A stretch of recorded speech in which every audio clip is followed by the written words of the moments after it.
Hello there. Well, hello there. What's up, guys? How's everyone doing? It's 1 a.m. here where we are, and we didn't know what else to do, so let's do a live stream and talk about The Mandalorian and possibly some of the new announcements regarding Star Wars. So, before we begin, you guys can ask us anything in the first few minutes until we start up with, we'll go through each episode of Season 2, if you guys want to, starting with Episode 1, of course.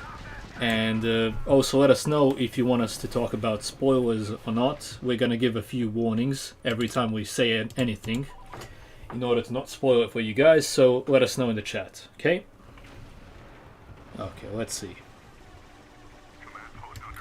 This game is Star Wars Battlefront 2, the OG one, with the mod for the 2003 version of the Clone Wars.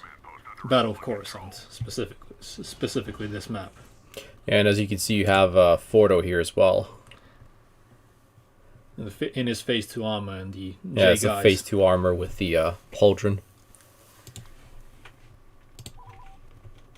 Okay, let's see. How are we? Well... Pretty good. Pretty good. Yeah, it's okay now. It used to be bad, but no, it's pretty good. Yeah. In December. It's going better. Okay, let's see. Okay, some people want us to talk about some spoilers, but we're still gonna go slowly into that. You know, what we're gonna do is we're gonna go ahead and pretty much talk about the Mandalorian Season 2, and what we're gonna do is we're gonna go over, like, from the first episode all the way to the 8th, and then when we get to the final episode, we're just gonna, give you a nice little spoiler warning so you don't, so we don't spoil anything for you guys, if you didn't watch it. Okay, now the main questions that we're getting, what are our thoughts on the Disney Plus series that are coming out? The 10... Yeah, there's a lot of stuff coming out, man. I can't remember all of it, but... I actually have an image here of all the things. Yeah. And let's see, it's about... I mean, we could start with the Bad Batch, I guess, right? Yeah, the Bad Batch. Honestly, by my opinion, at least, I don't know if you think the same way, the Bad Batch is probably going to be the best thing, at least for me. I think it's going to be like a continuation of the Clone Wars. It's going to be like a mix-in between the, Clone Wars and Rebels. And I like that it has the same animation as, as Clone Wars as well. Like, same animation style and everything is pretty cool. Yeah. I mean, at first, we weren't really excited for the Bad Batch at all because it seemed like an unnecessary spin-off, And honestly, the Bad Batch aren't very interesting in comparison to other clones, although Echo is with them, which is a plus. And, we thought that they weren't going to do the same animation style, but they are, which is a big plus in my opinion at least. So it kind of brought us into it. We're still skeptical, and let's, we'll see what happens with it, but I think it's going to be okay. I believe they said it's coming out, what is it, summer 2021? Yep. Yeah. I think it's May or something like that. Yeah, we'll see. We'll see. Like, when it comes out, let's hope for the best. Yeah, honestly, it gives us the Dark Times vibe from the comics and, Purge comics as well, which I simply adore those comics, and seeing new trooper types that we haven't seen before is always awesome. It's probably some of my favorite things from the Clone Wars overall, seeing so many different clone troopers, and what is great about this, they're all going to be clone stormtroopers specifically, which is even better. So we're kind of excited for that in a way, even though we don't really get excited about Star Wars in that sense, if you get what we mean. But it all depends on the topic anyway, and as long as they don't screw it up, I'm fine with it. Yes, same here. If they keep it the way they kept Clone Wars, it's going to be great, as far as I'm concerned. Definitely. Just use the same formula, stories number one, and it's going to be good. It's pretty cool that they actually managed to keep the Rebels clean as well. Yeah, Rebels, to the end, it was focused on the story and the characters, and true, the animation style wasn't really a plus for it. It was kind of childish, except when it wasn't, with some, gruesome scenes in a way. But overall, the story was really good, and that's what we like about it the most. Yeah, it definitely had its moments with cool storytelling and introducing alt characters and everything. It was just awesome.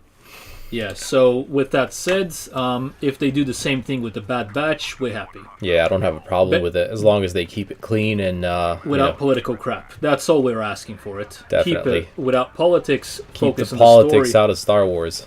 That's my deal. Yeah. All right, so that's it for the Bad Batch. Let's see what we have. Let's start off with the best stuff, which is obviously going to be Obi-Wan Kenobi series. And ironically, yesterday, me and Todd were actually talking about, actually rewatching a video we made about 4 or 5 years ago about what we think would be great for, movies and stuff like that. And it was definitely an Obi-Wan Kenobi movie, even though now it's going to be a series.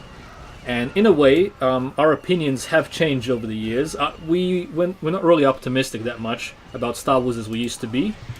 Although we think that if Disney should know that if they screw up Obi-Wan Kenobi, there's going to be a lot of backlash. Maybe even more than from the sequels and destroying Luke Skywalker as a character. So it's probably going to be... They're probably going to be very careful with it. It's going to be one season in order for them to not overdo it. So I don't know. I'm not really excited personally, but we'll see what happens. I'm really happy about Hayden coming back because he deserved better from the fans and everyone. Hayden, he really deserved much better. So yeah, what do you think, mate? Yeah, pretty much the same deal, but then again, as I said, for the Bad Batch, it's going to be the same deal for for the Obi-Wan series. As long as they don't screw it up, I'm fine with it. Yeah, also Kathleen Kennedy, she mentioned a epic rematch between Vader and Obi-Wan. And if that actually happens, because it shouldn't happen, we're not really going to be happy about it that much. It's not really going to be that good. If what I would like to see is that Obi-Wan and Vader communicating, in a way. What do you mean, like flashback or? Yeah, something like that. I think he remembers the good old times and everything. Yeah. It's gonna be 10 years after the Revenge of the Sith, which means it's gonna be 9 BBY, 9 years before the Battle of Yavin. So I don't know what they're gonna do there. I know that it's an empty space regarding the story because we're very well attuned to the story of Obi-Wan Kenobi from the EU and everything, the books, the comics, and it's basically an empty space right there, in a way, and they can do anything. Although they should keep it simple, and honestly, I don't know what they're gonna do. I don't know. You do have the story of Ferrus Olin, the Jedi, when Obi-Wan in 18 BBY went off-world to help him and stuff like that, but it's 9 BBY this time, so it's like a 9-year difference. Yeah, we hope they don't screw it up as well, because there's going to be backlash, and honestly, if Disney continues to screw up anything, it's not going to be good, because a lot of people are sick and tired of their bullshit. Oh well, then again, let's just see what they do. Yeah, and we'll see what happens.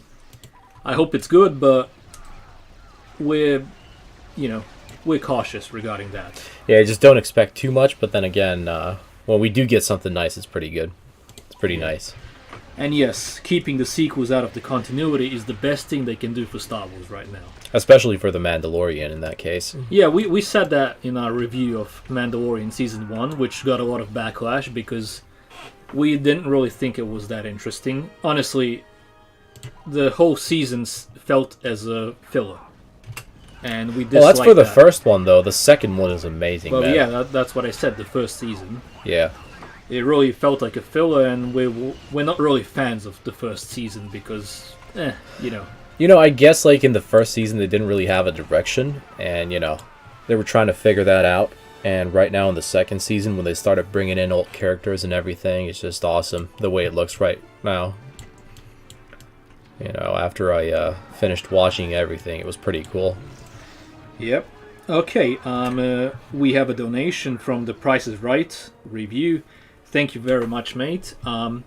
Though I hate what Disney is doing to Star Wars, but damn it, I'm still going insane seeing Luke Skywalker return. Damn.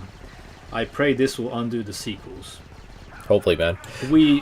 You know, it would be a really good thing if they like just discontinue the sequels and you know, turn the story into another direction, you know. Well, with that said, we have the Ahsoka series and the, let's say, the art for the Ahsoka series, or the poster, whatever you want to call it, basically has a world between worlds vibe to it, which might mean that the rumors are true and they're gonna simply make it into a different timeline or erase the sequels in a way, in order so they can go forward without, you know, everyone knowing that it's gonna lead to the shit show known as the sequel trilogy. So that would be really nice if it happens. I'd love it. You know what they can do with the world between worlds is they can like make it an alternate reality and then just kind of forget about the sequels in general, and there you have it. That's your fix right there. Basically, yeah. And you know, with the Mandalorian series, I personally watched the series simply to enjoy myself if possible. So far, it's been without political crap in it, which is great. Yeah, for a start. That is definitely very refreshing to see on the screen. Yeah. Season 1, I'm not a fan of season 1.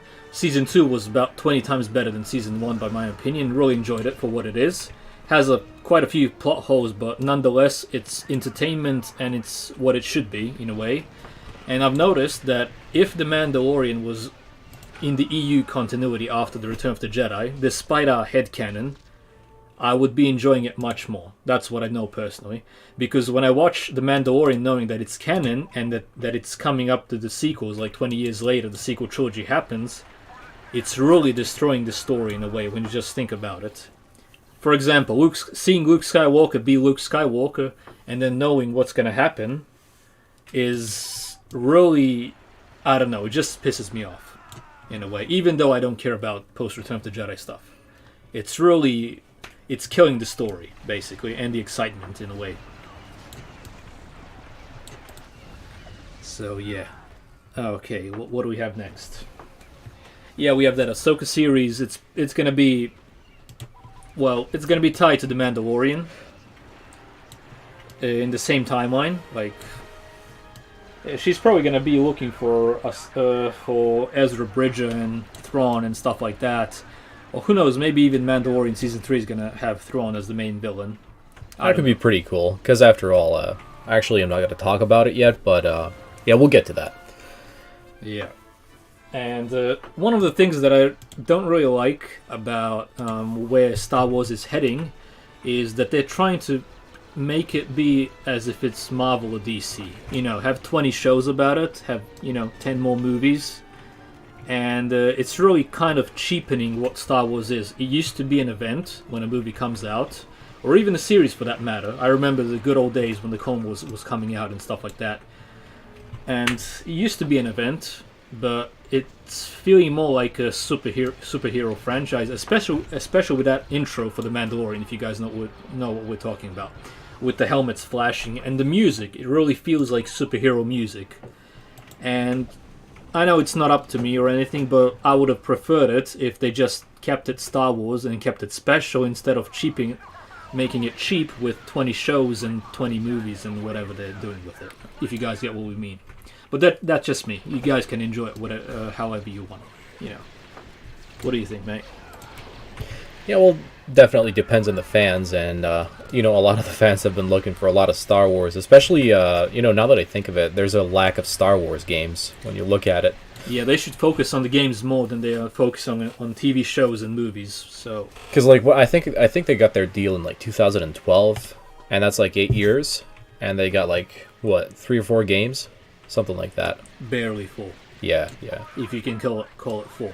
Pretty much. It's more like 3, but Yeah, that's what I'm about. Yeah, LucasArts used to make a lot of games back in the day, and most of them were freaking amazing, But today, they're basically turning the tables and doing the complete opposite. Instead of, making a lot of games with great stories and making it fun, replayable, or whatnot, They're making a lot of shows, and honestly, all the options that they're giving, well, and the movies as well, I don't know if anyone asked for that, ever. Like, Cassian Andor series, I don't know who wants that, honestly. It seems like one of the things that pisses me off, like, in the past 5 years regarding Star Wars fans was asking for a whole lot of movies and TV shows about unimportant things, random crap, you know, which would cheapen Star Wars in a way. When you go through the comments, it's always like, make this movie. I want a live action Clone Wars movie. I want a live action movie about this and this. And now that that Disney is doing it, we have Rangers of the Old Republic, random spin-off series for no reason. We have Cassian Andor series for no reason at all as well. You know, a Lando. Who wants a Lando? Actually, it's more of a Pando movie because we know how Disney destroyed Lando as a character with their bullshit. And also, by the way, guys, his name is not even Lando anymore. That's what they did to him. His name is Landonis Balthazar Calrissian. They're basically purposely changing the history of the characters to suit their PC bullshit today, sadly. So yeah. Anyway, oh shit. Look at this. I just went into the chat and Victor Jetcart, sorry if I butchered your name. Thank you very much, mate, for the donation of $20. That's like the biggest thing. That's like the most money that I've ever gotten in my life for talking shit on the internet. So thank you very much. It really means a lot to us. That's awesome, man. Thank you. So I'm just going to read it now. Greetings, Scoundrels. I personally would love to see an Origins series exploring the Jedi, Rangers, Force Wars, Sith on Moraban/Korriban. I love that you said it that way because we agree and we know what you mean with that. Do you guys think such a thing would be best as an anime, CGI, live action, or game? Honestly, at this point, I could use a game, man. Game. Definitely game, only if they kept to the original lore without changing anything. Actually, we don't need surprises regarding that. I'd love to see it. So I'm guessing that's about Force Wars. Actually, no. That's way back about... Is it about 20,000 years before the Battle of Yavin? Basically, at the start of the Old Republic era, if I'm not mistaken, the Old Republic era starts about 25,000 BBY. Before it, it's the pre-Old Republic era. So, if you can tell me which one of those it is, I can't really remember specifically the years, but it's, if I'm not mistaken, they are using Force-imbued swords and stuff like that. At that time, yeah, that would be awesome, actually. I'd love to see that in the game. I'd love to see a lot of things in the game, actually, for that matter. Yeah, imagine seeing a Proto Saber or something like that. That could be kind of cool. Yeah, although I think Proto Saber is about 10,000 BBY or even less. Yeah, they didn't have lightsabers. They actually, I can't remember the name of it. You know those purple lightsabers that they used way back? They're not really lightsabers in a way. I can't remember the name. We actually did it a long time ago, the video. Damn. The Rakatans used to have some orange type of lightsabers in those comics.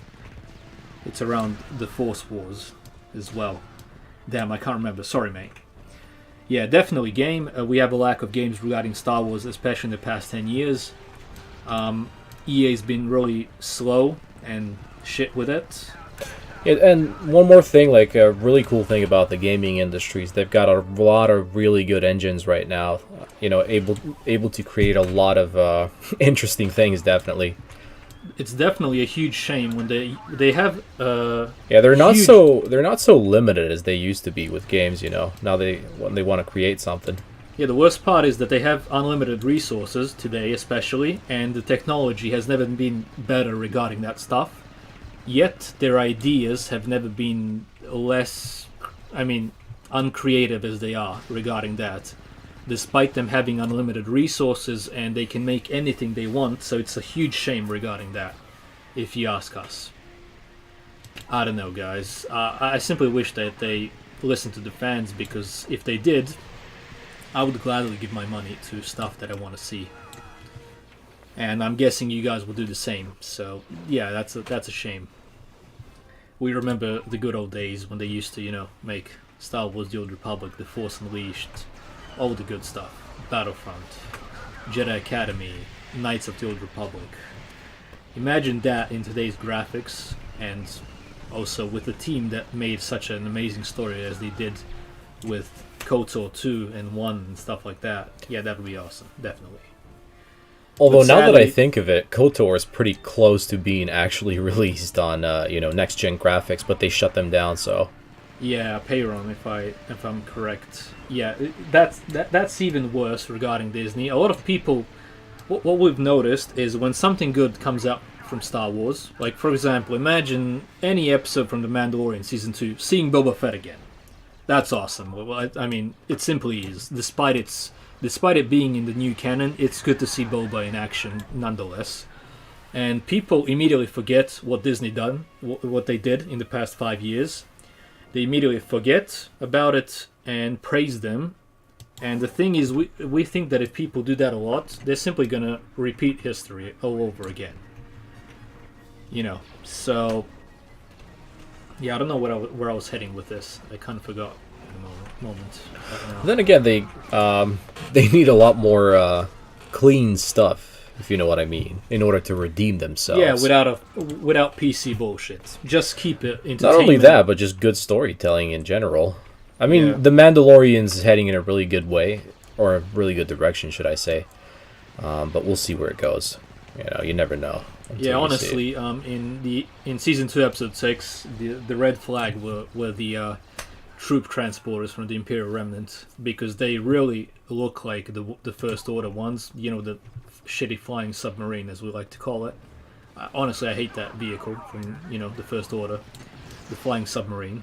Well, it's not a submarine. It's I know, actually more it's of a troop carrier, like in World War II or whatever. Yeah, it's what they used on the Normandy beachhead to deliver Well, troops. with that said, Landing craft. it looks like the one from the First Order, and also in episode 4 of the Mandalorian, with I think they're called Strand casts of the midichlorian experiments and that stuff.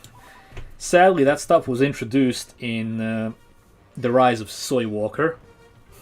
With Snoke being a Strand cast. And then you see it again in The Mandalorian Season 2, so it seems like it's heading towards the sequels, which is a damn shame.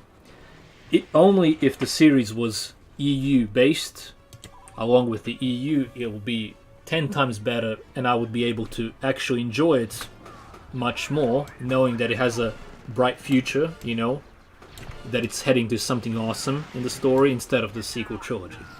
Definitely. So yeah, I think the sequels are killing it, despite them being over. So yeah. Okay. Anyway, we kind of missed the points a bit, or actually, we're just gonna ask you guys. Do you guys want us to talk a bit more about our thoughts on the upcoming crap that Lucasfilm has released that they're gonna do, or do you want us to go into the Mandalorian fully? So I'm just gonna wait a minute, read some comments, so you guys let us know. Sort of. Okay, let's see. Yeah, we can keep babbling about this, or we can switch over to the Mandalorian straight away, whatever you guys like. Yep, I'm just gonna go through the comments. Alright, cool. Yeah, in the meantime, let's see what else we got over there coming our way in the upcoming years. What do we have over there? We have Lando, the Lando movie, if I'm not mistaken. I don't even want to talk about that. What else we got? Yeah, all I'm gonna say about the Lando movie is keep in mind who is directing it, and the person directing it made Dear White People. You can already tell what it's about. So that's all we're gonna say about that. Lando can kiss my ass. I'm not gonna watch that crap. It's gonna be infested by bullshit. So Lando can go to hell as far as I'm concerned. Ahsoka gonna be a spin-off. We're gonna talk about that. I don't see it going any wrong. It's probably gonna be in the same category as The Mandalorian, and I think that I'm gonna watch it the same way I watch The Mandalorian. I don't really care about The Mandalorian, as a series. I don't care what happens with it. I'm just blindly enjoying it if I can. And so far, it's been going great as far as I'm concerned. But I don't really care about it. it's probably going to be same with the Ahsoka series because it's after the Return of the Jedi. So another spin-off from the same era in Star Wars is Rangers of the New Republic. And well, I don't know much about it, although the topic isn't really promising in my opinion. It seems random, unnecessary, boring, maybe even. Although I think it's going to be about Cara Dune, you know. And after all the backlash that she has been getting for simply asking questions about things that no one knows anything about, well, let's just say that she doesn't deserve the backlash for simply, you know, saying what she thinks and stuff like that. And Disney's been treating her like crap, as far as we've been hearing. And if she's going to have the series, I'm going to support it simply because of principle, you know. She's actually been really great in The Mandalorian, looks awesome, fights awesome, so yeah, that's a big plus for her regarding that. So if she's going to be in that series, I'm up for it. What do you think, mate? Yeah, we'll see. That again, I'm just, you know, I can't really comment on the, because I can't really, you know, not even the trailer's out or anything, so, but as for the character itself, she's a pretty good character, definitely. Okay, let's see what's next.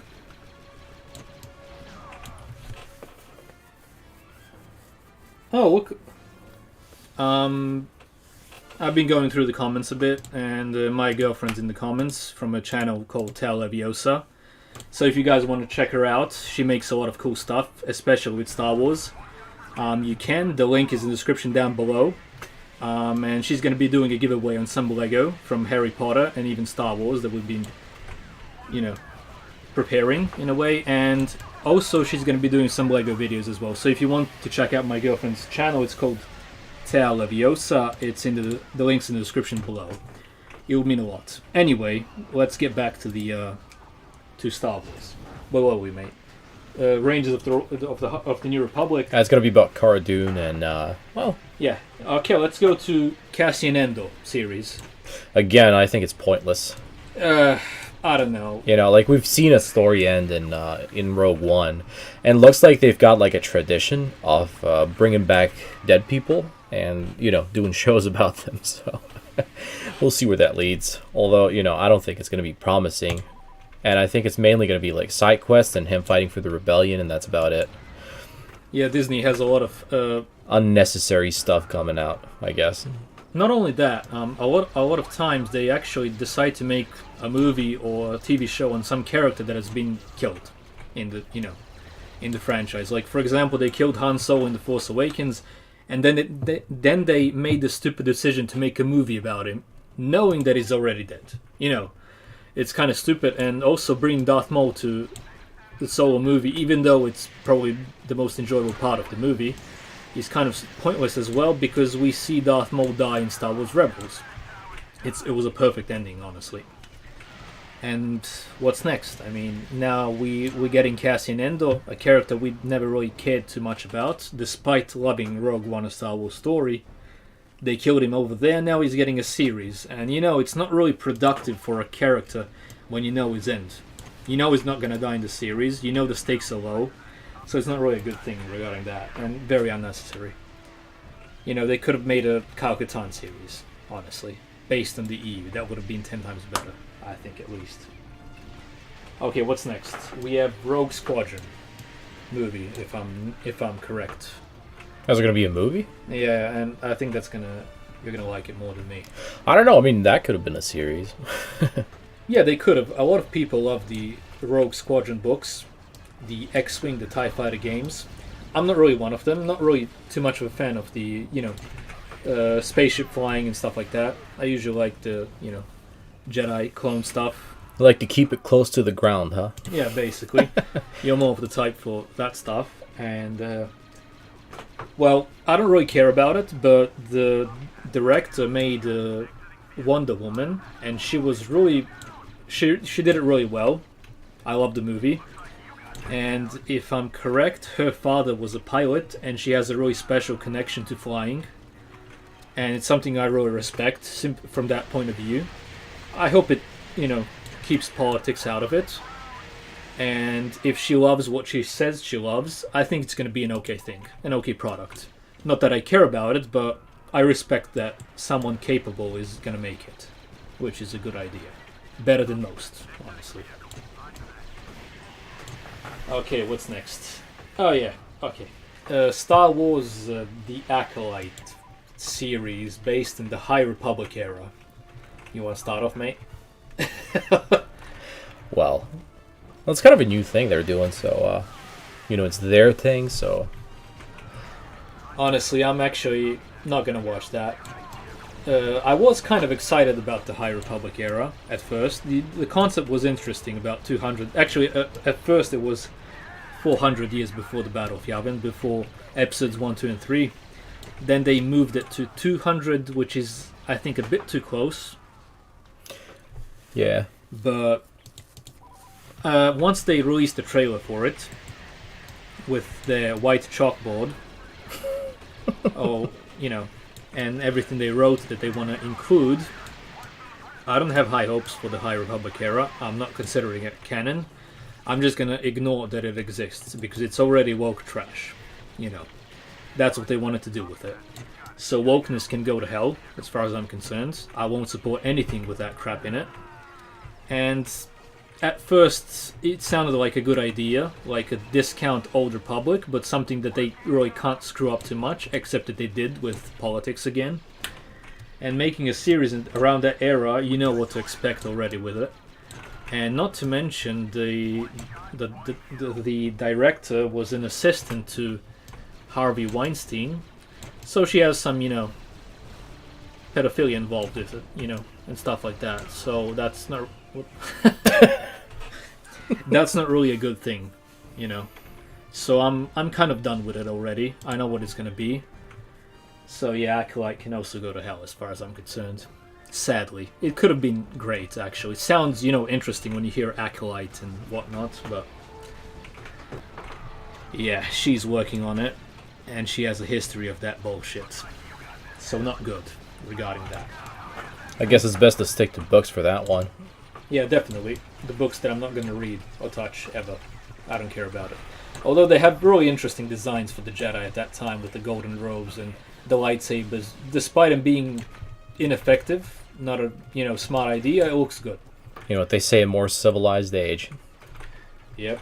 Anyway, what's next? The last two things are Star Wars Visions and Star Wars A Droid Story. I think that both of them are going to be animes.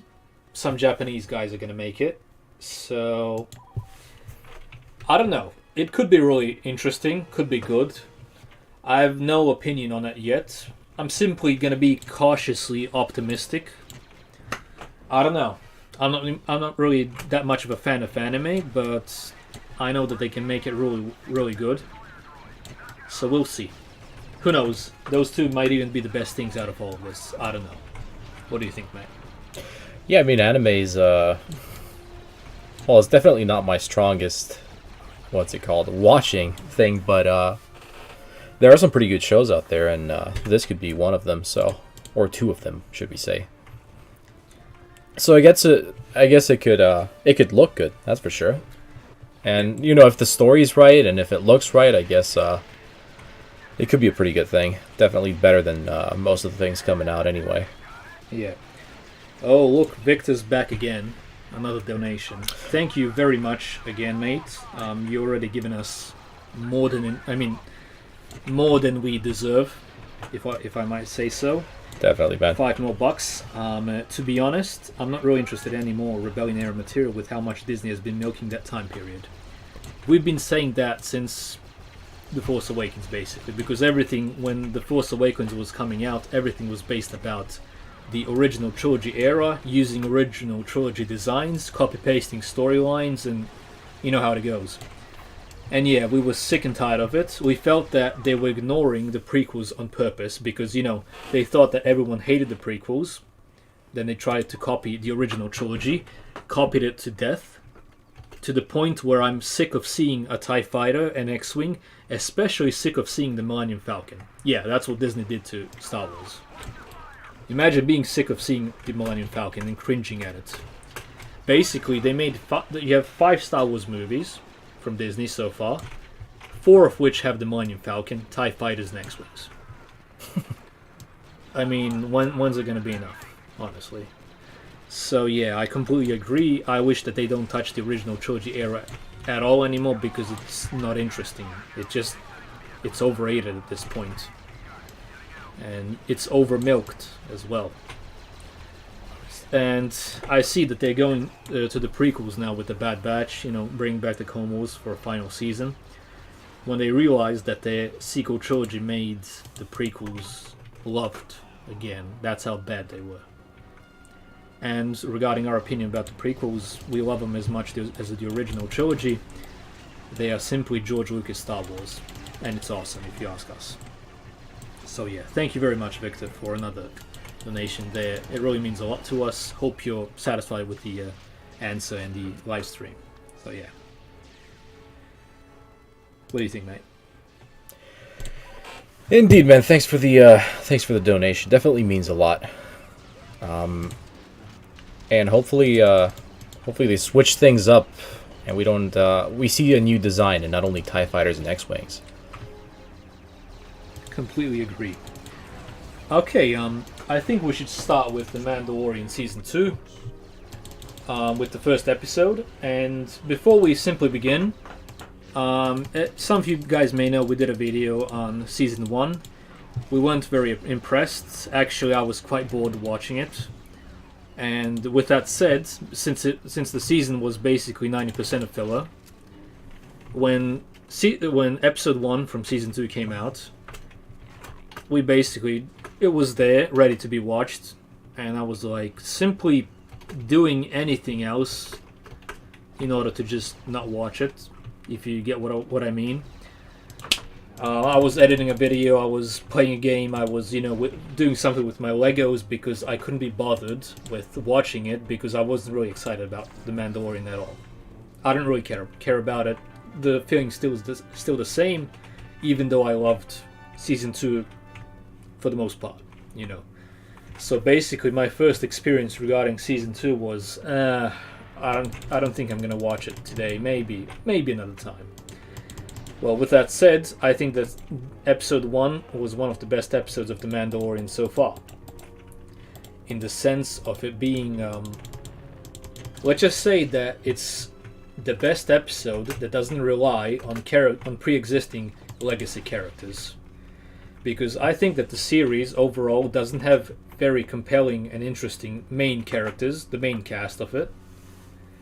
And that Season 2 was relying mostly on legacy characters, which made the season awesome. Boba Fett, Ahsoka, Bo-Katan, and the one from Episode 8, which we're going to mention when we go to the spoiler part, because probably some of you guys haven't seen it. Or maybe you have, as judging by the comments. Probably most of you have, but still, we're going to keep it tight for now, and then we'll warn you about the spoilers if there's, new people coming in the chat or whatever. Yeah, well, with that said, I think that Episode 1 of Season 2 on Tatooine, Krayt Dragon, everything like that, is probably the best Mandalorian episode that doesn't rely on the legacy characters. Sorry about that. I don't know. I simply loved the episode. I was pleasantly surprised because I wasn't excited for the series because of Season 1, which bored me to death. And Season 2, Episode 1 was great, honestly. I'm a sucker for Tatooine, obviously. I mean, you can see the channel name, the channel theme. I even traveled to the real Tatooine in real life in 2018. You guys can check that video out as well, just so you know. And yeah, I simply love everything Tatooine. Although this was a much better Tatooine episode than in Season 1, definitely. I even enjoyed the character of Cobb Vanth a lot. For someone you see the first time and that isn't a legacy character, and he's definitely likable. A very likable character, and I didn't expect that. And Mos Pelgo, the place where he's at, very likable place as well. The overall story was very interesting, if you ask me. I loved it. It was reminiscent of Knights of the Old Republic when Revan is on Tatooine when you kill the Krayt Dragon and get the pearl inside the Krayt Dragon and stuff like that. It was awesome, honestly. So anyway, just to pause a bit, Victor once again gave us a donation. That's $30 in total now. So wow, damn. Thank you very much, mate. I've got to go. I love you guys' content. Stay safe and healthy, and may God and Christ bless you all this Christmas. May the Force be with you. Thank you very much, mate, as well. Thank you for the kind words, man. God bless you too, and have a happy new year if possible, despite the shitty year we've all been having. So yeah, God bless, mate. I love you, and thank you very much for helping us out. And as the guys in the Star Wars The Old Republic game would say, bring your crits back anytime. I'm just kidding. That actually used to be our outro in old videos from about 5 years ago. Yeah, bring your creds back. Can't even say it. Come on. Yeah, I can't say it really fast because, as you guys know, English is not our first language. So, yeah. Anyway, we were in episode 1, season 2. And yeah. One more thing about the first episode is I think they finally decided on what's going to be the sound for the Krayt Dragon. Because, like, ever since episode 4 came out, they've been changing it for, like, 4 times, I think. 3 or 4 times, I think. Yeah. And then they finally decided that it's going to be, you know, the sound that they used in The Mandalorian. Yeah. They chose I think it was the original one. That's the one they chose, if I'm not mistaken. I'm not really sure. I didn't really check I know that there are about 4 or 5 versions of it, and the final Blu-ray versions from 2011, the updated one, had a scream from Obi-Wan. Very weird. Doesn't sound like a Krayt Dragon. I would have preferred the original regarding that, although I have no quarrel with the updates that George Lucas made, because after all, me and Todd understand updating your work more than most, because as you guys have seen, we've updated some old videos for the sake of updating them, because we love what we make and we simply want it to be the best possible quality, and George Lucas was doing that exactly that way, simply waiting for better technology to make it the way he always wanted to make it. So we're completely fine with the versions that we have right now. We love them all equally, and the only thing that we would change was probably the Krayt Dragon sound that he made and the Han shot first scene. That's basically it, maybe. But we're happy with the way it is anyway. It's fine. I don't know. But yeah, they did a good job regarding the Krayt Dragon. And it was also a greater Krayt Dragon, not a smaller one. So that's like a detail. And plus we finally get to see one in a live action, you know. Yeah.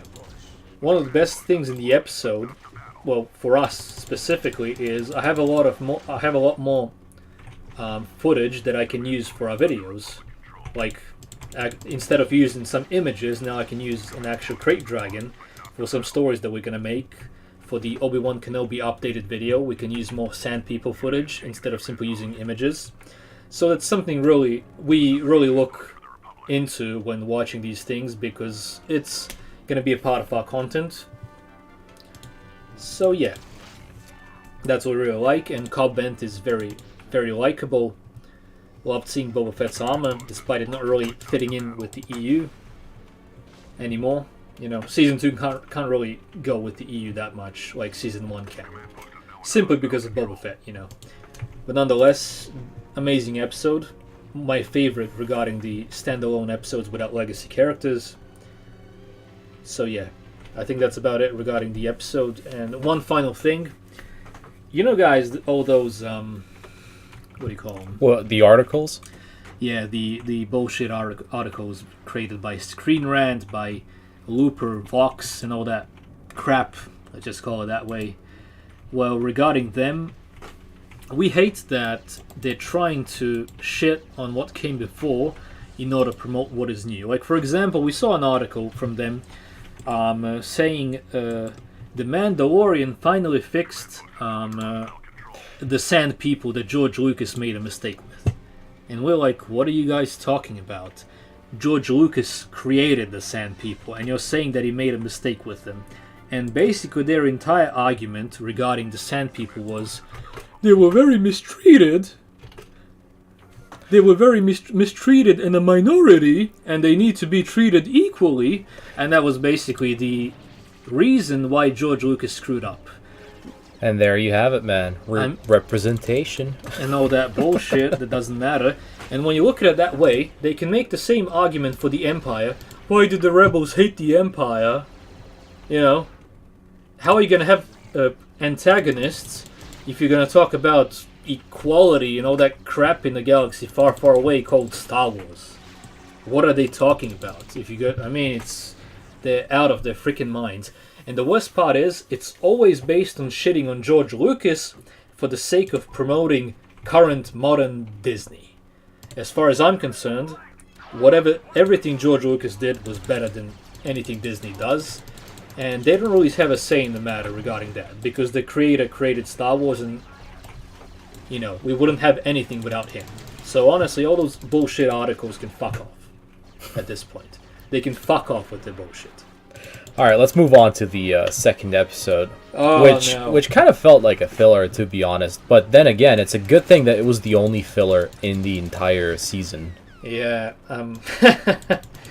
when it started, I was kind of afraid when I first saw the episode, because I was really thinking that oh no, like here we go, second season is going to be the same as the first one. But it's a good thing that didn't, basically come true. It feels like the only filler episode in the entire season 2. But when it came out, I was honestly, in a way, pissed about it. Like, I wasted 40 minutes of my life on an episode which has 0 dialogue in it. It has characters that you can't understand, that don't speak galactic basic. And yeah, it was a very boring episode. Despite having some EU stuff in it, like those spiders. I can't remember what they're actually called. But I do know that they are from the EU and that they are seen on Dagobah. And I can see Dave Filoni and Jon Favreau, bringing a lot of EU stuff into it, to bringing people who love it.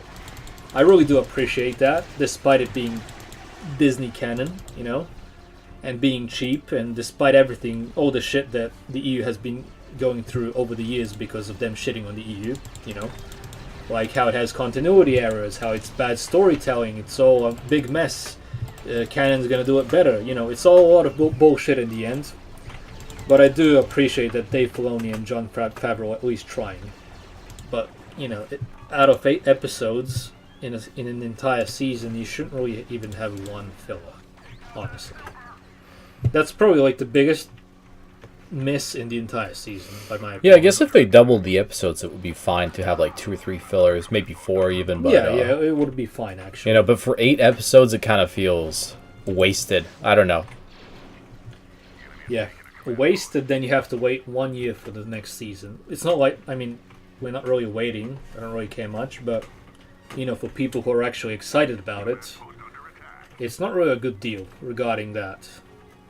And, to be clear, Season 1 had about 6 filler episodes in a way, with tiny details in them that, move the plot a bit, but basically 2 episodes in it, or maybe 3, push the plot forward.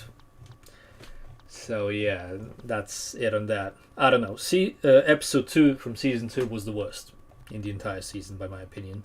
The most boring, pointless, I don't know. I don't really have anything much to say about it regarding that. All right, let's move on to the third one. Yeah, third episode, Bo-Katan arrives. Honestly, the actress, she gives the voice in the Clone Wars. It's originally where the character, was created for. Specifically, Season 4, Episode 14 is when you first see her in the Clone Wars. She meets Ahsoka there, with Lux Bonteri and everything, and it's really, when I look at it now, I remember Season 4 came out in 2011/2012, and I was watching when it came out. It's interesting to see a character grow so much over the years, like she did. She moved on to Star Wars Rebels, and The Mandalorian is basically her 3rd TV series. And what I really loved about her, she was basically the main reason why Episode 3 was that good, by my opinion at least.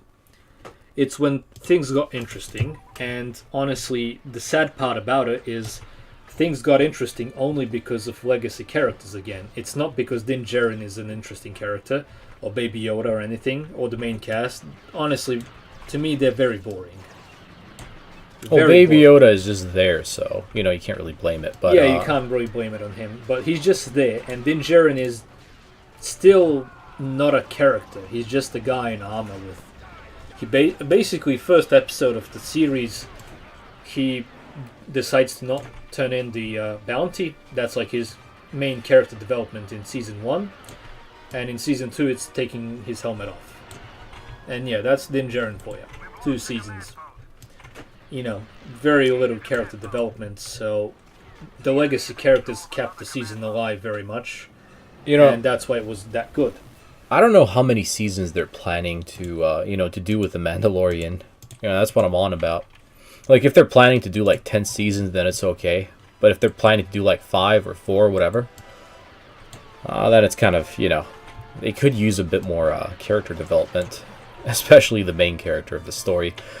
But with all the side characters that show up, that's definitely awesome.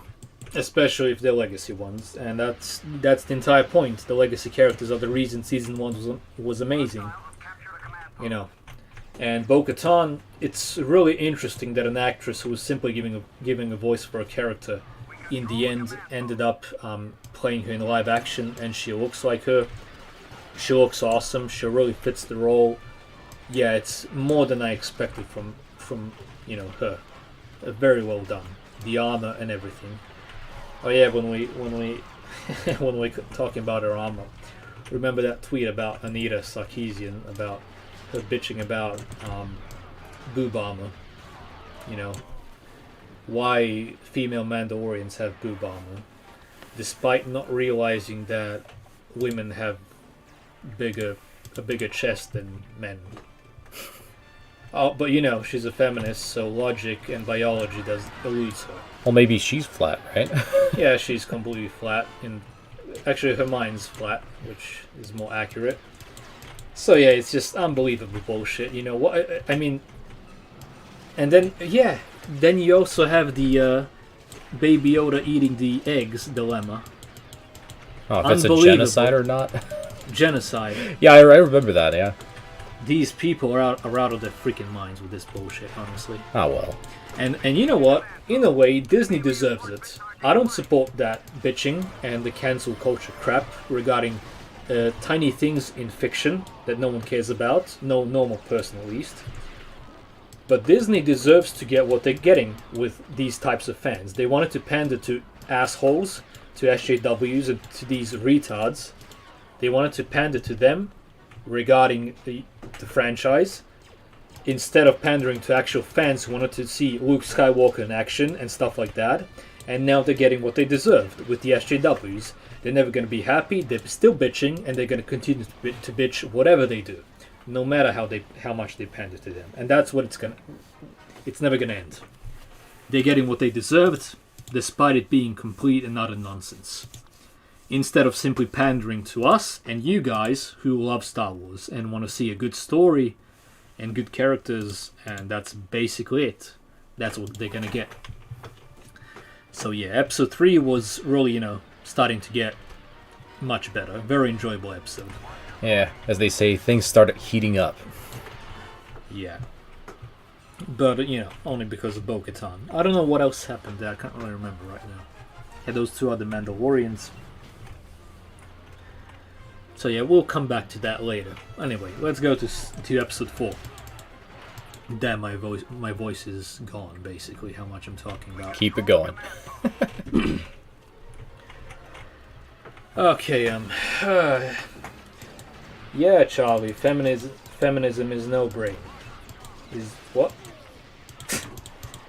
Okay, we're completely fine with your opinion. I mean, I don't really care, but yeah, this modern bullshit is out of its freaking mind. Doesn't care about anything instead of being a professional. What do you call that? The oppression Olympics, yeah. To be professionally oppressed. That's what feminism is today. And only that. So yeah. if only it had anything to do with the greater good. I wish it did, but it doesn't. Anyway, let's move on to episode 4. Back to Navarro, if I remember correctly. Imperial facility. They Cara Dune. Oh yeah. Grief Karga. They infiltrated it for, I can't remember exactly why. But it was an enjoyable episode. Probably one of the most enjoyable regarding the main cast altogether. And they got that blue guy from episode 1, which was a really nice fit. Yeah. I was kind of disappointed in season 1 that was basically what we're gonna get on him. You know, he seemed like an interesting character. He's a really enjoyable character, I'll say that. Yeah, funny as well. So I was very glad that he was back in episode 4. So yeah, but yeah, there was like a red light in that episode with the Strand casts. You know, the midichlorian gathering and creating. They're basically creating Snoke. It was obvious immediately. You know, so tying into the sequel is not really a good thing by our opinion. But if you guys enjoy it, it's completely up to you. You have no problem with that. But yeah, it was an enjoyable episode. You get a lot of live action stuff from stormtroopers, scout troopers, and stuff like that. It's going to be very helpful when editing new videos for us. So we're always for it. And yeah, we also got the dark troopers at the very end, like a sneak peek. Though some people thought that they were going to be shadow troopers, but they were also dark troopers. So yeah. What do you think, mate? If you can even remember what happened there. What, in the 4th one? Yeah. Yeah, I mean, I just remember it being a really enjoyable episode, but that's about it. Yeah. Oh, look, we have a very interesting question here. Do you guys think Shae Vizsla stole the Darksaber from the Jedi Temple during the sacking of Coruscant in the Old Republic games? That's very interesting. In our headcanon, definitely yes. She did it 3,650 something, can't remember the exact date, years before the Battle of Yavin, the sacking of Coruscant when the Sith Empire invaded. Yeah, Shae Vizsla was there, as you can see in the Deceived trailer. And it makes sense, since she's a Vizsla, that she stole the Darksaber, as previously said in the Clone Wars. Despite official canon changing that completely and erasing the Old Republic, we don't really care what Disney canon says, you know. So if you ask us, yeah, Shae Vizsla did it. She stole that. She's the one that he was talking about, pre-Vizsla in the Clone Wars. And that means that Tar Vizsla, the creator, should be before 3,600 something BBY. Maybe 500 years earlier, before that, or something like that. Instead of 1,000 BBY as it is in official canon. And one interesting thing is Shae Vizsla, her last name is spelled differently than Pre-Vizsla and, you know, Tor Vizsla and, you know, the Vizslas we see in the prequel era, basically. It's differently spelled, and they're saying that it's a different clan completely. With, I think the S or the Z in the last name is missing with Shae Vizsla, but it's most likely just a mistake, and we ignore the mistake. As far as we're concerned, there's no reason for Vizsla and Vizsla not to be the same clan, just, you know, simply different era. You know, you could say they pronounced it, you know, differently in the Old Republic age, because after all, it's like 4,000 years before the, you know. Yeah, a letter's missing, or even though it was actually a mistake, which they kind of retconned into not being a mistake. But then again, there's always an explanation and always a fix to it, so. Especially if you're talking about headcanon, because we don't really care too much. Our headcanon exists only because it's the best way for us to continue to enjoy Star Wars. That's simply it. It's the best way for us to continue to enjoy it, and it's what we're doing, if we can, at least, you know. Definitely. So, what do we have on episode 5? Do you remember? Episode 5, Ahsoka episode. Yeah. Oh, yeah. That is... Yeah, so far from the season, that was probably the best episode then. Yeah, with Ahsoka. Definitely. Wow. It was unexpected in a way, but yeah, we got a lot of action scenes. We also got some complaints about Ahsoka. Not us specifically, but other people with her gowns. No, her outfit that she was wearing. Well, not the outfit in general. I believe it was the laku, the yeah, head tails yeah. were too short. That's what they said. Definitely. That's actually true when you see her in Star Wars Rebels. Yeah. But who cares, honestly? Not too big of a deal, if you ask us. Especially since we don't care about the Mandalorian that much. It's just, pleasurable entertainment. Definitely. For us, nothing more. Alright, so the thing is about Ahsoka is she really pulled off some really nice moves with the lightsaber, especially with the duel and everything.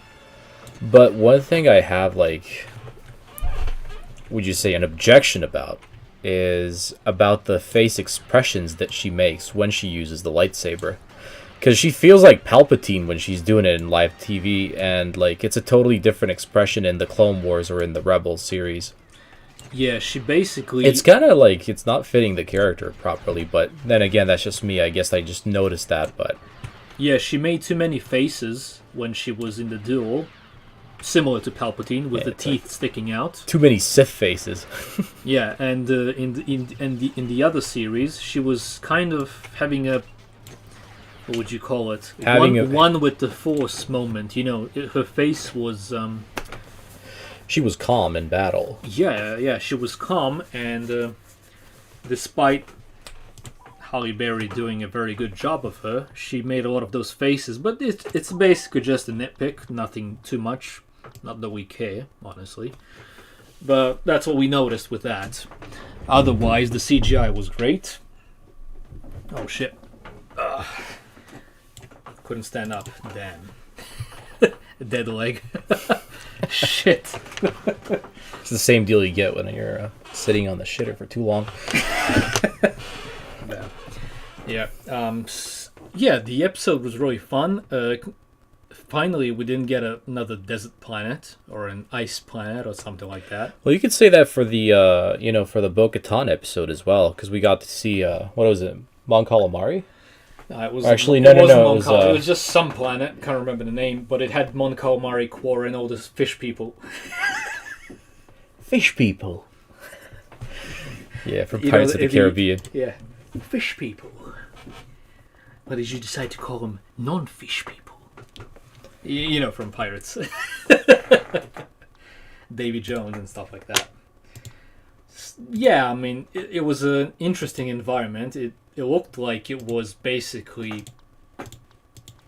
a nuclear winter when everything was dead, radiation and stuff like that. So it was quite creative. We got that Thrawn Easter egg, which was kind of nice. So yeah, I mean, we got the name for Baby Yoda, which is Grogu. Why not? He should have a name finally. And I think it fits him pretty well. Yeah, I agree. Makes him a bit more cute. Definitely. What else happened there? I mean, I can't really remember that much. I was the town that had the problem with Ahsoka, and then they charged him with, Yeah, the killing military guy that worked for that woman in the town. He was actually the guy that played Kyle Reese in the first Terminator movie, if you didn't know. You know that guy, Kyle Reese, the father of John Connor. So that was a really nice Easter egg regarding that. He played his part well. There, I really enjoyed what he did, but one of the things that I don't like in the Mandalorian series is you get a lot of new characters that seem likable and then die immediately in the same episode.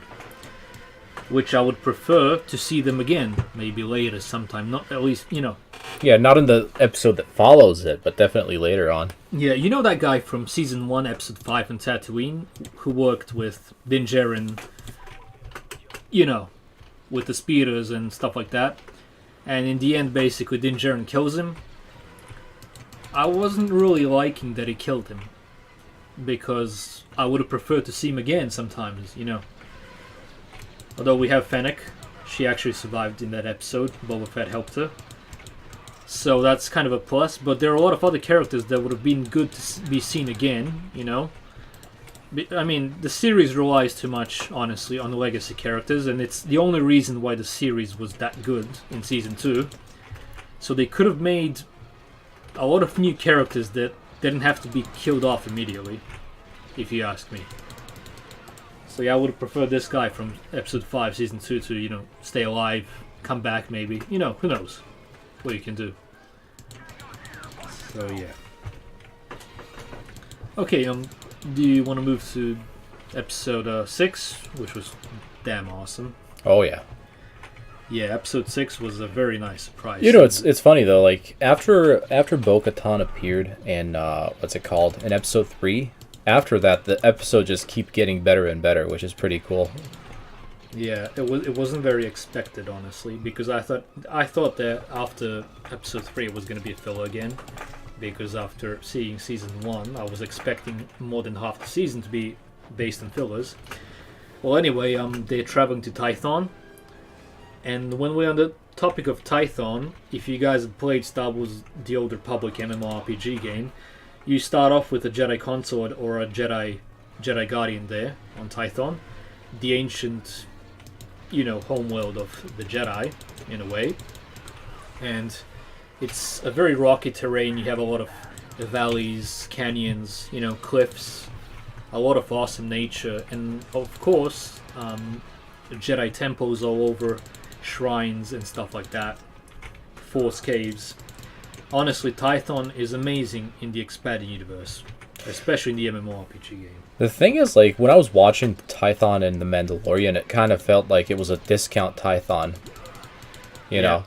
Like, out of everything they could have chosen, you know, they chose, like, barren terrain with, you know, not really a Jedi temple, but more of a, you know... a hill with a single shrine. Yeah. With some grass and rocks around it, you know. For Tython, it was kind of disappointing, but who cares, you know? Yeah. I don't really care that much. Because, like, when I first heard that they were going to go to Tython, I was really expecting something from the Old Republic, you know, because they have the game and they've got all the designs, you know, the level designs and everything. You got the Jedi Temple over there in the, you know, in the what's it called? The Path of the Jedi or whatever it is. Yeah, you have a lot of paths there. Definitely. So it's, you know. Yeah, sadly, it turned out that way, but it's a minor issue. You know, it's nothing too much when you look at it, because after all, Boba Fett is back. Boba Fett at your service. Yeah, that was... I mean, after Episode 1, usually IMDb is very correct regarding their information, you know? And when the season was starting, you only had Tamara Morrison for... Yeah, for one episode, so... For one episode, and we saw him at the end of Episode 1, and honestly, we thought that was extremely disappointing, because we thought that Boba was only going to be in a single episode, and we got about 3 seconds of him in the first episode. And then suddenly, we see the Slave One, and it's like, damn, they actually didn't, you know, cheapen out like Definitely. they usually do. That was such a great moment in the show. Yeah, Definitely one of the best moments in the entire Mandalorian is when Boba Fett arrives with the Slave One. Definitely. Seeing the Slave One, honestly, Slave One tops the Millennium Falcon in my opinion. I love it more than the Millennium Falcon, because Disney cheapened the Millennium Falcon for us all. 4 movies, you see the Millennium Falcon in them, you know. Yeah, it doesn't really become special after you see it a bunch. Too much, honestly. Yeah. Overkill, you know. And like, even when you look at the Lego sets, dude, you've got like, what is it, like 5 Millennium Falcons, if not more? It's just like, basically, why? I'll actually count them. You have the first one, 1999, second one, 2004. You have the Ultimate Collector's Edition from, I think it's 2007 or something like that. You have the 2011 one, that's like the 4th one, which I have. Honestly, it's my favorite one. The simple original trilogy one from 2011. Then after that, when Disney bought it... So first you have these 4 from the pre-Disney era of Star Wars. Then you have the Lando's one, Force Awakens one, Ultimate Collector's Edition one, and Solo Star Wars Story one. That's 4.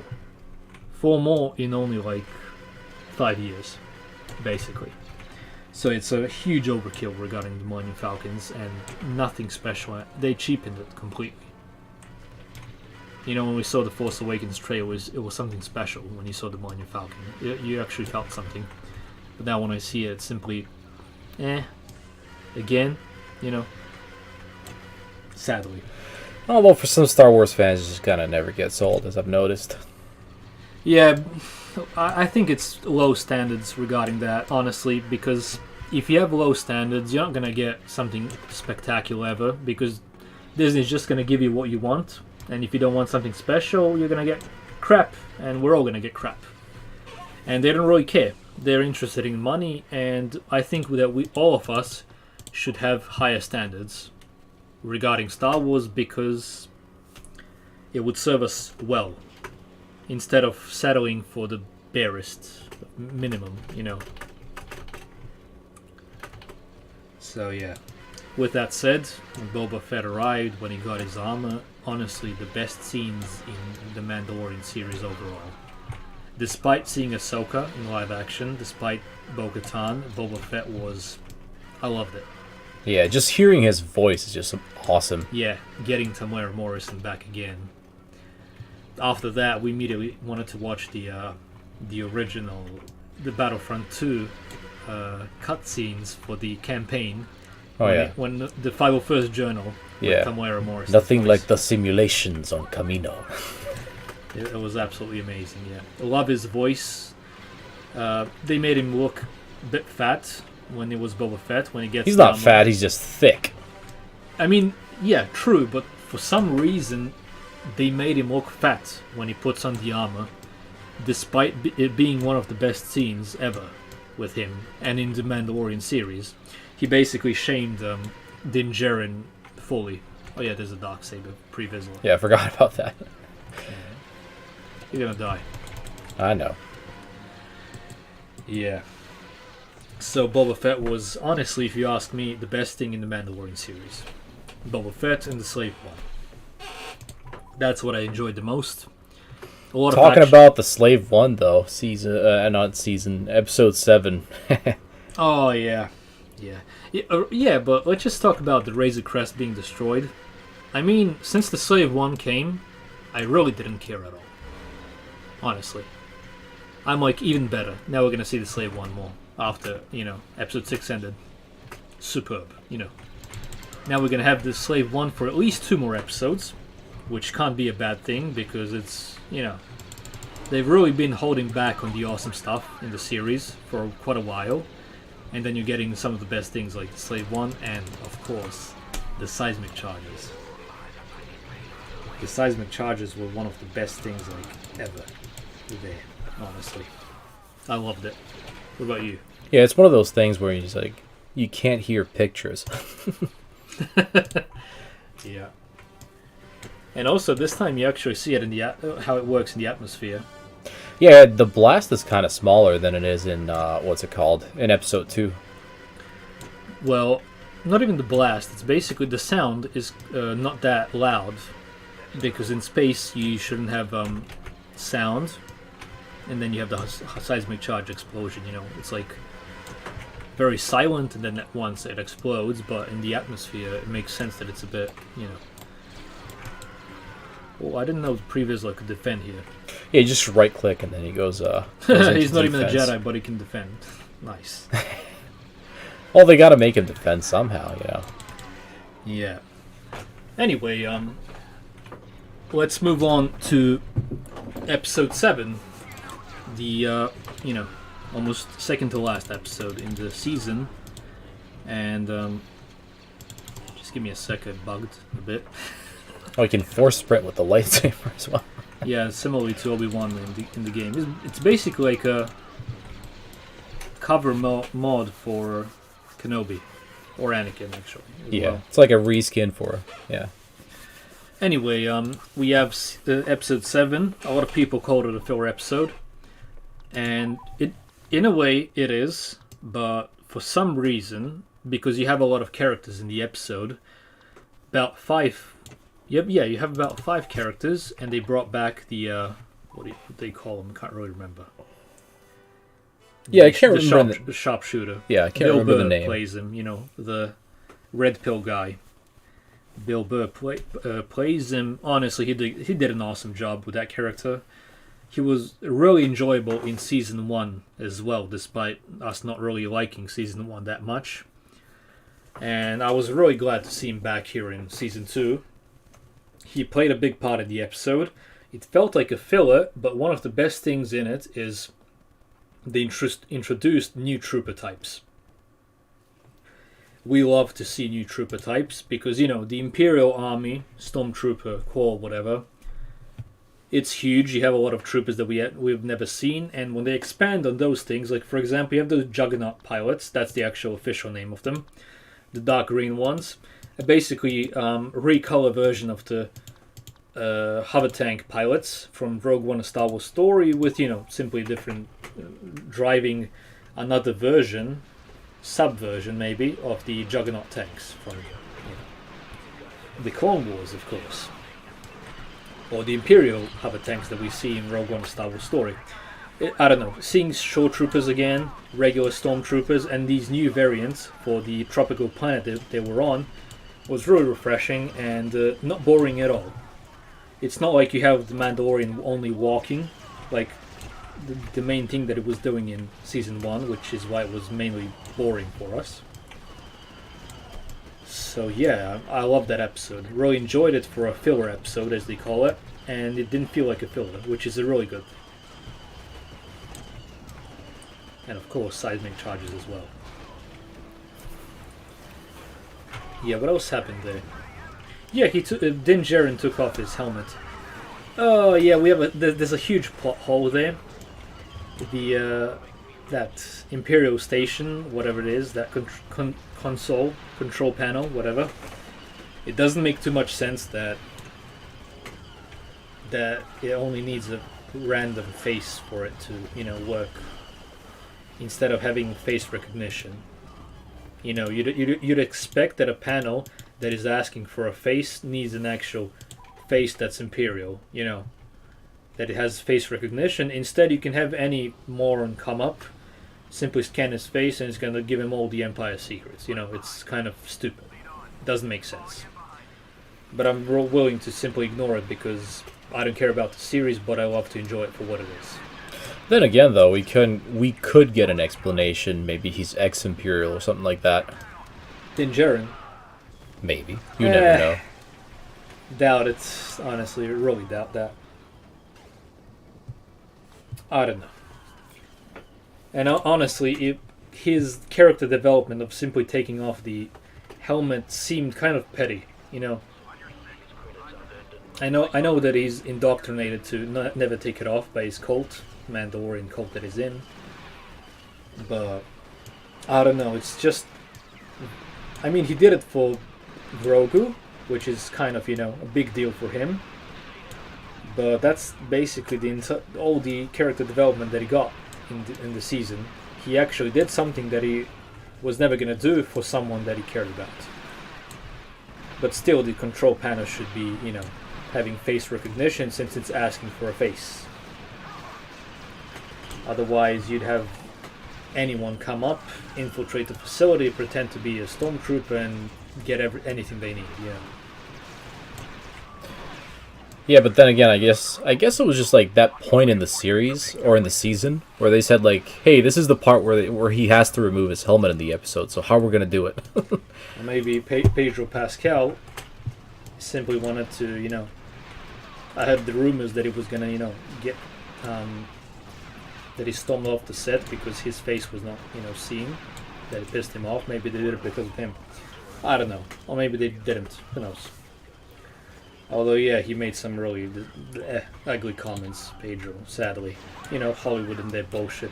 Yeah, but then again, let's not talk about that right now. Yeah. We're talking about the Mandalorian, not the man himself. Yeah, sadly. He always seemed like a nice guy, though. When you look at him. Had some really good roles in movies and stuff like that, but that, doesn't mean much. He's an actor, after all. Anyway, is that it on episode 7? I believe it is. Now we're gonna come up to the final one.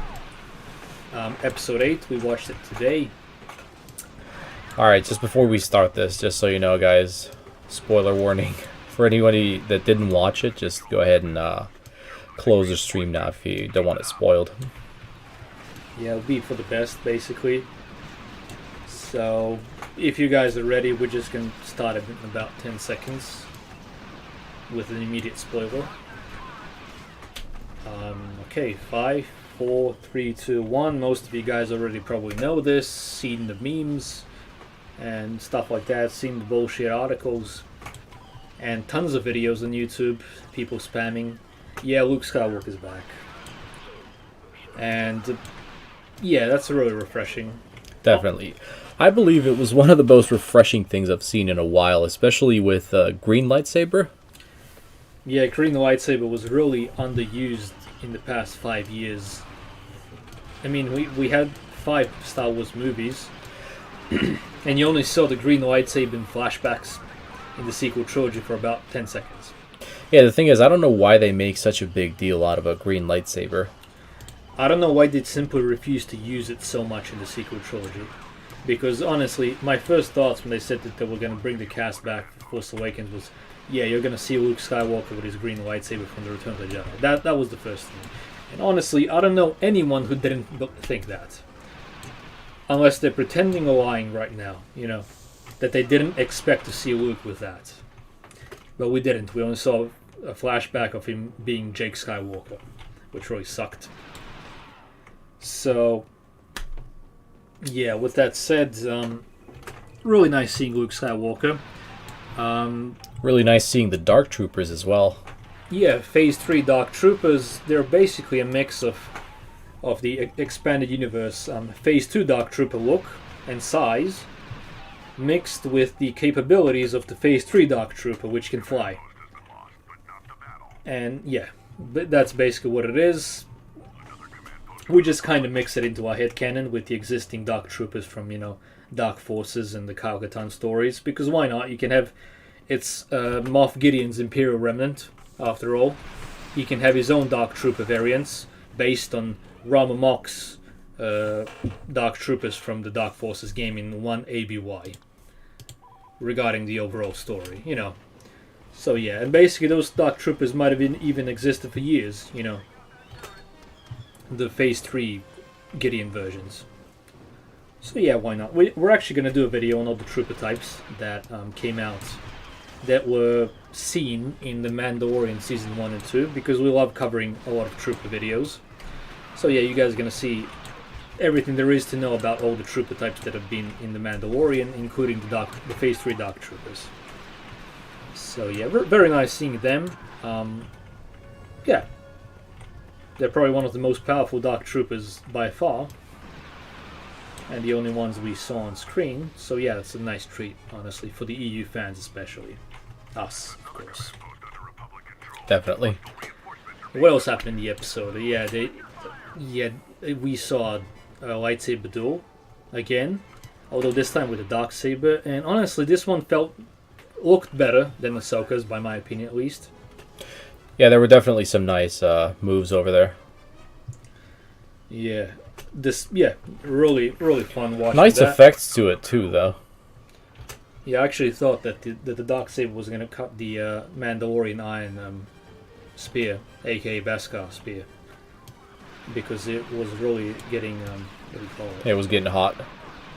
Yeah, I thought it was going to break or something like that. And I really enjoyed the episode overall, one of the best so far. But one of the things that kind of feels like it's missing here is no one's really a threat to the Mandalorian, to Din Djarin. You know, you don't really have a... We all thought that this guy, that Gideon, was a compelling villain, you know, that he felt like he was easily defeated. And it seems that after the Return of the Jedi, especially here in official Disney canon, that the good guys are very overpowered compared to the bad guys. I mean, the Empire has nothing on them. There are no villains worthy of, of Boba Fett, of Bo-Katan Kryze, and especially not Luke Skywalker. No one's actually a challenge. And Din Djarin, so far, he hasn't lost a single fight, which is, I don't know, it's kind of a problem, but it's not. But it would have been better if Gideon was simply better. An ex-ISB, agent or whatever, better fighter, despite not having Beskar. I would have preferred that he lost, in a way. Not died, but lost. Because he always wins. And we already, they won against Moff Gideon quite easily. And now we have no villain, if you guys know. Unless they're going to bring Thrawn back in Season 3. But there's no villain. And all the villains were easily defeated. Yeah, then again, like if you look at Season 3, I guess there's a really good chance they're gonna bring Thrawn back, because they've seen that the formula of bringing back old characters definitely works for the show, and I agree with it. So definitely, because we can definitely expect something. Let's be fair. And then, if you look at it that way, like if you're gonna bring back Thrawn, you might as well bring back Ezra, right? Because we all remember the ending of the Rebels. You might as well put Mara Jade in as well. Well, if you got the Luke Skywalker, then yeah. Yeah, why not? Although, the biggest problem overall when you look at it is because it's still leading towards the sequel trilogy, which simply diminishes everything that happens in a way. Because all the wins, the losses, it means nothing because the sequel trilogy is coming, and the New Republic is a joke because of the sequel trilogy. You can't take it serious, so that's like the problem there. Because it's going to be destroyed with one stroke and have zero emotional anything with it. So yeah, that's kind of a problem there, sadly. I don't know, at least for us personally, me personally, I don't know, sequel trilogy is, the more they show Luke Skywalker and characters like that, the more the sequels are worse by the hour, basically. And it's not like, I'm not really butthurt about it, I don't really care overall, but a lot of people do, and this is just diminishing the character, Seeing Luke Skywalker in his prime, that was basically like seeing EU Luke, and knowing that he's going to become Jake Skywalker is just, you can't take it seriously, Unless, of course, they, take a step back and roll back the sequels. Yeah, that would be awesome with the world between worlds. I'd love to see it go away, Not that I care, because it's all past Return of the Jedi, but still. It'll be better for the franchise overall, and for the fans who actually care. Yeah, because the thing is, good storytelling is good storytelling, no matter if it's, post Return of the Jedi or whatever, Yeah, I mean, some of the best stories are in the EU after the Return of the Jedi, honestly. Yeah. We enjoy it for what it is, we love it.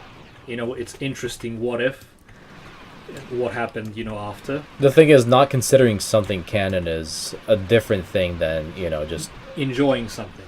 Definitely. And a lot of people think that when we say that we don't consider The Mandalorian as canon for ourselves, despite accepting a lot of, stuff from it in our headcanon, like the trooper types and stuff like that, and the character backstories, because why not, It has nothing to do with the enjoyability of something, and it's more of a preference to what you like Star Wars to be for yourself. And, we really enjoy when people have their own headcanons, despite how much they differ from ours, because the whole concept of headcanon is enjoying something the way you want it to, because overall, it's not an important topic, it's fiction, and you should enjoy fiction the way you want to enjoy it. No one should be able to tell you how to enjoy it. And that's like the beauty of headcanon, if you ask us. Definitely. And free will overall, when you look at it, instead of someone telling you how you're going to enjoy it, you have your free will to enjoy it the way you want. So that's basically, the thing regarding headcanon. Hope all of you guys have your own and enjoy it the way you want to, because that's, Yeah. it's awesome. What do you guys think about Episode 8? Yeah, we'd love to see. Yeah, let's see some opinions in the comments down below. Let's see what people think. Yeah. It was definitely really, really enjoyable for me. And really refreshing at the same time. Yeah, and it really pissed me off because of the sequel. At the same time. Well, it's You know what's the worst thing about it? a nice little package. After 5 years of doing this stuff, and, you know, following what Disney has done, I've been feeling quite dissatisfied with actually being a Star Wars fan. Despite loving Clone Wars and everything, I've been feeling very dissatisfied this year regarding being a Star Wars fan overall. My excitement levels are zero regarding anything Star Wars because of it. And when I saw Luke Skywalker today, it just made me think that why weren't they able to do that 5 years ago? It's everything everyone wanted. No one should pretend that it's not true. Even if you like The Last Jedi, everyone wanted to see it. Although now, to me, it just, you know, I would have been really hyped for this 5 years ago. Now I'm just, cool, you know. Because I feel kind of wasted regarding Star Wars. I've wasted my expectations and stuff like that with Disney because I've been disappointed for 5 years straight. So, sadly, it's the way it is for me, at least. Then again, it's not really 5 years straight, because, you know, we had some pretty good stuff coming out for Disney, like, True, you know, we did. Rebels, Rogue One. We did, but after The Last Jedi and the... when they started attacking the fans and shitting over pre-existing Star Wars, that's when it was enough. You know, that's when it actually started, the crap. You know, all the disrespect from the fans, and now they're trying to get us back because they completely failed in what they were doing. The sequel trilogy is a bloody failure. But now they want Rey, Finn, and then all the characters no one cares about, who have zero character development and are there to, you know what they, why they're there. Representation matters. That's all that matters. Fuck the story. You know, now that we mentioned that, there's one scene in episode 8 that I remember. Talking about the Mandalorian, of course. And that is when they split up. And just look at the way and how they split up. Where is the male character, the male Mandalorian that was with Bo-Katan? Yeah, the guy from episode 3 simply wasn't in the last episode because of unknown reasons. And when you see the character, I mean, this is far-fetching, honestly, because all the characters you see in the Mandalorian, at least in the last episode, Bo-Katan, Fennec Shand, they all have a badass backstory, you know, and some character development for you to actually believe that they're badasses, you know. So it's kind of far-fetching, but why wasn't the male Mandalorian here? Was it simply because they can all have a girl moment, all four of them? You know, when you deal with Disney and Hollywood, simple messaging like that is probably there because they, you know, we're not saying it's on purpose this time, but it's very possible that it might be. But overall, it's not a problem because the characters were really good, you know. Definitely. But the question stands: why wasn't the guy there? Simply for, you know, I don't see a reason why he was and the other girl wasn't. Doesn't make sense to me in a way. Since they're all, you know, uniting at the very end to do something, you know, come together and beat the villain, he should be there as well. But that's just nitpicking, honestly. Definitely. So yeah. Anyway, Luke Skywalker was awesome seeing him, and now because of that, I really want to do an updated video of how powerful is Expand Universe Luke Skywalker because of actual new Luke Skywalker footage where he's doing something. So you guys are probably going to see that in a couple of months when we finish it. We already did it, but we care about our videos, so we want to update them and make them, you know, even better if possible with new footage of Luke, and we're just going to pretend it's the EU when he's being a badass, which is very rare with Disney. So yeah, thank God that actually happened after 5 years of waiting, you know. Because I actually felt that Luke Skywalker was done after the sequels. Like, I don't even want to see him anymore that way. But yeah, this was really good. The CGI, on the other hand, was kind of... It's kind of strange seeing him that way, but I mean, I think they pulled off a pretty decent job. I think that they could have done better. with the budget that they have, because their budget really is huge for each episode. And even Rogue One did Princess Leia and Tarkin kind of better. And you know, the worst part is that deep fakes do it better than their CGI. Just type it in on YouTube, you'll see Han Solo, for example. You can see young Han Solo with the face of young Harrison Ford, you know, instead of this guy from Solo Star Wars Story. And when you see the deep fake, how accurate it is and how real it looks, these CGI upgrades of actors really, it puts them to shame. Even though the technology really is dangerous and can be used against anyone, you know, it does it better. So yeah. I don't know, yeah. I don't know what to expect from Season 3 now. We have no villain. We have a main character probably not going to be in the story anymore. I don't know, it's going to be weird. The series is probably either going to survive somehow, or it's going to fail without Baby Yoda or something like that. I don't know. It needs a good villain that's not going to lose that easily like Gideon did. Honestly, I hope that Gideon's Star Destroyer, that frigate, whatever it's called, was called Los Pollos Hermanos because of his acting in Breaking Bad. You know, would be a nice touch though, as an Easter egg. Anyway, do you have anything more else to add to the season 3 or whatever? Season 3 or Season 2? 2, and what do you think is going to happen in 3? And you know, I thought of something, but kind of forgot along the way playing this. It was for Season 2, though. I'm pretty sure of it. Though, yeah, I remembered it. It was a really nice after credits scene. Oh yeah. Let's not forget about Boba Fett there. Yeah, it was pretty cool seeing him doing that. That was like, I don't know what that's going to be. The book of Boba Fett at the end that they, you know, kind of gave a teaser for. Is that going to be a series? I doubt it's going to be a book. They don't usually do that for books. So I don't know if it's going to be a series. Honestly, after seeing Season 2 with these legacy characters, they should have immediately done Boba Fett instead of even making Din Djarin. The Mandalorian series should have been a Boba Fett series, honestly. He's way more interesting. People love him because he's a legacy character. And he's got that cool voice, you know. I mean, it's Tamara Morrison. You can't really go wrong with that. When I see Boba Fett in this series, I think that Din Djarin is so unnecessary and overshadowed by this guy that it's unbelievable. Even with the ship itself, when you see how many gadgets the Slave One looks and how unique it is compared to the Razor Crest.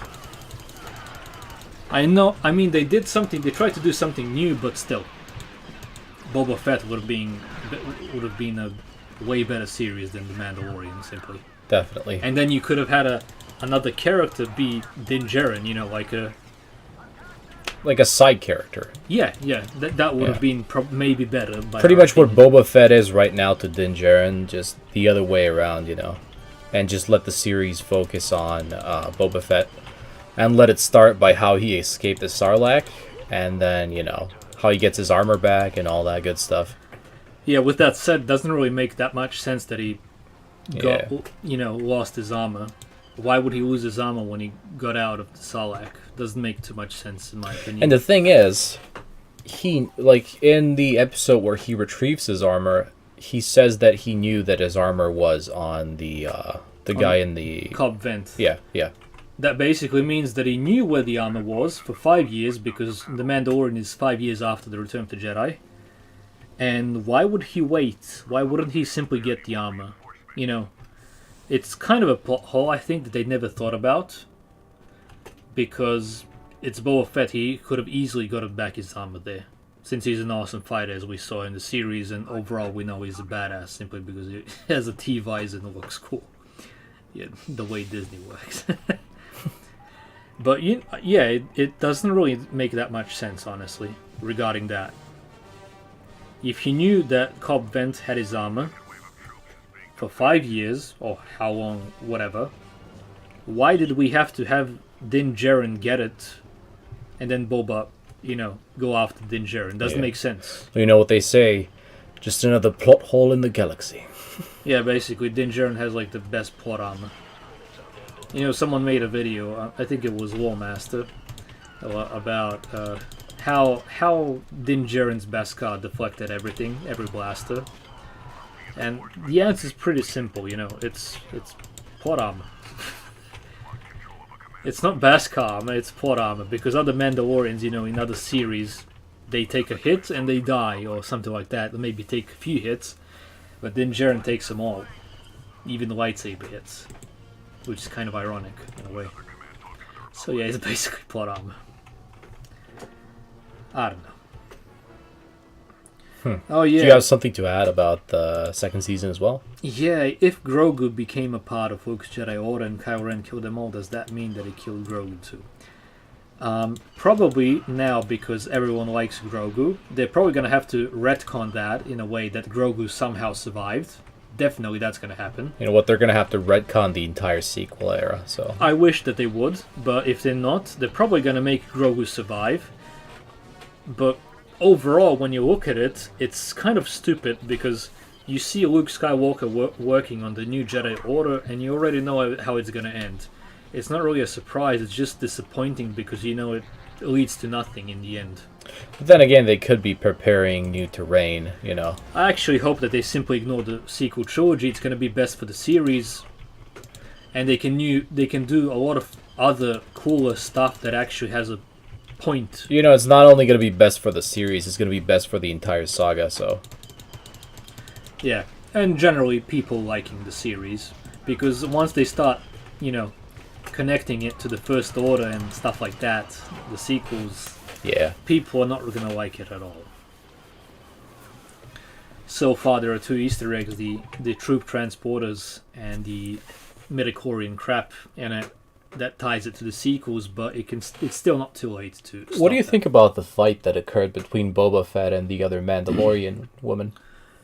Honestly, when it started, looked cool, but when it seemed that she got an upper hand somehow, and while it was happening, when I was watching it, I thought that if she beats Boba Fett, or, takes him down in any way, I mean, not kill him, but, defeat him in the duel or whatever, I would be pissed, because why would that happen? It's Boba Fett, True fans have, made Boba Fett into a legend simply for him looking cool in the original trilogy, but still, since you've shown him to be a huge badass in the previous episodes, why would she beat him, I would be pissed, and I would know the reason why they did it. Although, honestly, it didn't happen. They were kind of equals, but still, he's way more experienced. He shouldn't be taken down or simply be equal with someone who's much younger than him, despite her being a Mandalorian, but we know why she really was equal to him. It's Disney Star Wars, Even though they're trying to not put it into the Mandalorian and spare us all the disappointment, it's kind of there. Although not that much, Still enjoyable, though. Thank God for that. What do you think? Pretty much. And I guess that's all we could say about Season 2, right? I think we've covered pretty much everything. Yeah, I mean, we were planning on doing a video overall for Season 2.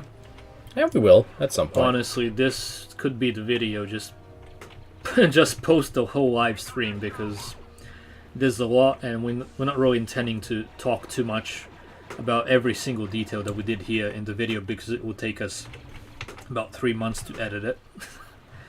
So yeah, it's not really worth the time. Oh yeah, one of the things that I loved in Season 2 was the mention of Jango Fett.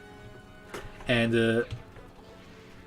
tying it in with the expanded universe, with the Mandalorian Civil War from the EU.